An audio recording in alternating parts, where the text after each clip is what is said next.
ಮಮತಾ ರಾಜೀನಾಮೆ ನೀಡದೆ ಹೋದ್ರೆ ಪಶ್ಚಿಮ ಬಂಗಾಳದಲ್ಲಿ ಸಾಂವಿಧಾನಿಕ ಬಿಕ್ಕಟ್ಟು ನಿರ್ಮಾಣವಾಗುತ್ತೆ. ನಿವೃತ್ತ ಮುಖ್ಯ ನ್ಯಾಯಮೂರ್ತಿ ಬಿಚ್ಚಿಟ್ಟಿರುವಂತಹ ಸ್ಫೋಟಕ ಸತ್ಯವನ್ನ ಇವತ್ತು ನಿಮ್ ಮುಂದೆ ಬಟಾಬೈಲ್ ಮಾಡ್ತೀನಿ. ಹಾಯ್ ಹಲೋ ನಮಸ್ಕಾರ, ನೀವು ನೋಡ್ತಾ ಇದ್ದೀರಾ ಸ್ಪೇನ್ ನ್ಯೂಸ್. ನಾನು ಕಾವ್ಯ ಹೆಗಡೆ. ಪಶ್ಚಿಮ ಬಂಗಾಳದ ಮುಖ್ಯಮಂತ್ರಿ ಮಮತಾ ಬ್ಯಾನರ್ಜಿ ಅವರು ನಾನ್ಯಾಕೆ ರಾಜೀನಾಮೆ ನೀಡ್ಲಿ ಅಂತ ಹೇಳಿ ಪ್ರಶ್ನೆಯನ್ನ ಮಾಡಿದ್ದಾರೆ. ರಾಜೀನಾಮೆ ನೀಡಲಿಕ್ಕೆ ನಾನು ಸೋತೇ ಇಲ್ಲ ಎನ್ನುವಂತಹ ಮಾತನ್ನ ಆಡಿದ್ದಾರೆ. ಚುನಾವಣಾ ಸೋಲಿನ ಬಳಿಕ ರಾಜೀನಾಮೆ ನೀಡದೆ ಹೋದ್ರೆ ರಾಜ್ಯದಲ್ಲಿ ಸಾಂವಿಧಾನಿಕವಾದ ಸಂಕಷ್ಟ ಉಂಟಾಗುತ್ತೆ ಅಂತ ಹೇಳಿ ಪ್ರಶ್ನೆಗಳು ಎದ್ದಿದ್ದಾವೆ. ಇದಕ್ಕೆ ಸಂಬಂಧಪಟ್ಟಂತೆ ಮಾಜಿ ಮುಖ್ಯ ನ್ಯಾಯಮೂರ್ತಿ ಮಹತ್ವದ ವಿವರಣೆಯನ್ನ ನೀಡಿದ್ದಾರೆ.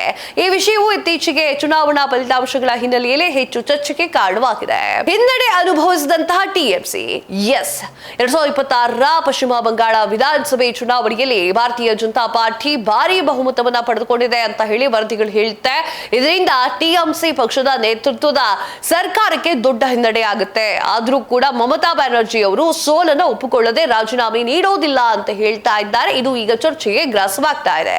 ಮಾಜಿ ಮುಖ್ಯ ನ್ಯಾಯಮೂರ್ತಿಗಳು ಹೇಳಿದ್ದೇನು? ಈ ಹಿನ್ನೆಲೆಯಲ್ಲಿ ಮಾಜಿ ಮುಖ್ಯ ನ್ಯಾಯಮೂರ್ತಿಗಳು ಹೇಳಿರೋದು ಏನು ಅಂದ್ರೆ, ಯಾವುದೇ ಮುಖ್ಯಮಂತ್ರಿ ಸೋತು ಕೂಡಲೇ ಸ್ವಯಂ ರಾಜೀನಾಮೆ ನೀಡಬೇಕು. ಅಕಸ್ಮಾತ್ ನೀಡಿಲ್ಲ ಅಂತಂದ್ರೆ ಅದು ಸಾಂವಿಧಾನಿಕ ಬಿಕ್ಕಟ್ಟು, ಒಂದು ರಾಜಕೀಯ ಸಂಪ್ರದಾಯವದ್ದು. ಆದ್ರೂ ಕೂಡ ಕಡ್ಡಾಯವಾಗಿ ಸಂವಿಧಾನ ನಿಯಮವಲ್ಲ. ಅಂದ್ರೆ ಮುಖ್ಯಮಂತ್ರಿ ತಕ್ಷಣ ಸ್ಥಾನವನ್ನ ತೊರೆಯದಿದ್ರು ಅದು ನೇರವಾಗಿ ಸಂವಿಧಾನಾತ್ಮಕ ಸಂಕಷ್ಟ ಅಂತ ಹೇಳಿ ಪರಿಗಣಿಸಲಾಗುವುದಿಲ್ಲ. ಸಂವಿಧಾನ ಏನು ಹೇಳುತ್ತದೆ? ಭಾರತ ಸಂವಿಧಾನದ ಪ್ರಕಾರ ರಾಜ್ಯದಲ್ಲಿ ಬಹುಮತ ಹೊಂದಿರುವಂತಹ ಪಕ್ಷ ಅಥವಾ ಮೈತ್ರಿಕೂಟ ಸರ್ಕಾರ ರಚಿಸಲು ಅರ್ಹವಾಗಿರುತ್ತೆ. ಚುನಾವಣೆಯಲ್ಲಿ ಹೊಸ ಬಹುಮತ ಹೊರಹೊಮ್ಮಿದ ನಂತರ ರಾಜ್ಯಪಾಲರು ಪಾತ್ರ ಇಲ್ಲಿ ಅತ್ಯಂತ ಪ್ರಮುಖವಾಗಿರುತ್ತೆ. ಅವರು ಬಹುಮತ ಪಡೆದಂತಹ ಪಕ್ಷದ ನಾಯಕರನ್ನ ಸರ್ಕಾರ ರಚಿಸಲಿ ಆಹ್ವಾನ ಮಾಡಬೇಕು. ಕಡೆಗೆ ರಾಜ್ಯಪಾಲರು ಕೇಳುವುದೇನು? ಪ್ರಸ್ತುತ ಮುಖ್ಯಮಂತ್ರಿ ಹುದ್ದೆಯ ರಾಜೀನಾಮೆ ನೀಡದೆ ಮುಂದುವರೆದ್ರೆ ರಾಜ್ಯಪಾಲರು ಅವರಿಂದ ಸದನದಲ್ಲಿ ಬಹುಮತ ಸಾಬೀತುಪಡಿಸಲು ಹೇಳಬಹುದು.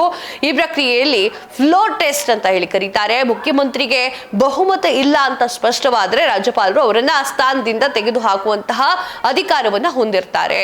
ತಕ್ಷಣ ಯಾವುದೇ ಸ್ಥಗಿತ ಇಲ್ಲ. ಮಾಜಿ ನ್ಯಾಯಮೂರ್ತಿಗಳು ಹೇಳುವಂತೆ ಇಂತಹ ಪರಿಸ್ಥಿತಿಯಲ್ಲಿ ಸಂವಿಧಾನಾತ್ಮಕವಾಗಿ ವ್ಯವಸ್ಥೆಗಳು ಸ್ಪಷ್ಟವಾಗಿವೆ.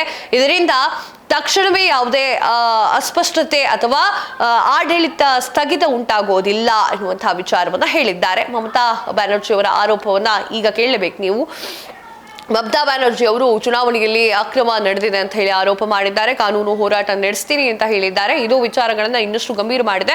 ಅವರು ತಮ್ಮ ಪಕ್ಷದ ಪರವಾಗಿ ನ್ಯಾಯಾಲಯದ ಮೂಲಕ ಸವಾಲನ್ನ ಕೂಡ ಹಾಕುವಂತಹ ಸಾಧ್ಯತೆ ಇದೆ. ಇದೇ ವೇಳೆ ರಾಜಕೀಯವಾಗಿ ಈ ಒಂದು ದೊಡ್ಡ ವಿವಾದಕ್ಕೂ ಕೂಡ ಕಾರಣವಾಗಿದೆ. ಇವಿಎಂ ಮಿಷನ್ ಸರಿ ಇಲ್ಲ ಅನ್ನುವಂತಹ ವಿಚಾರವನ್ನು ಕೂಡ ಅವರು ಹೇಳಿದ್ದಾರೆ. ಗೊತ್ತಿಲ್ಲ ಏನಾಗುತ್ತೆ ಅಂತ ಕಾದು ನೋಡ್ಬೇಕಾಗಿದೆ. ಇದಾಗಿತ್ತು ಇವತ್ತಿನ ವಿಶೇಷ. ಮತ್ತಷ್ಟು ಸುದ್ದಿಗಳಿಗಾಗಿ ನೋಡ್ತಾ ಇರಿ ಸ್ಪೇನ್ ನ್ಯೂಸ್. ಸುದ್ದಿ ನಿಮ್ಮದು, ವೇಗ ನಮ್ಮದು.